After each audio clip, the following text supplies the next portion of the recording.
Hi! Share ko lang sa inyo ang listahan ng K-drama ko.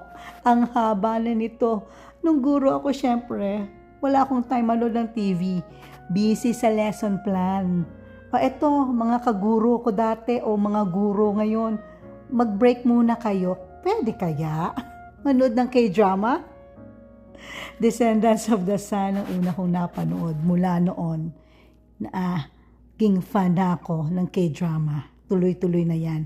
At na magkaroon kami ng chance na magbakasyon, pumunta pa kami sa location ng Crash Landing on You. Ayun no, ang Captain Rico. Ardal Chronicles, 2 beses. 2 seasons yan. Reply 1988, ito 2 beses kong napanood. At sa ngayon, Moon River at Dynamite Kiss sa Viki at sa Netflix. Back to back ko pinapanood.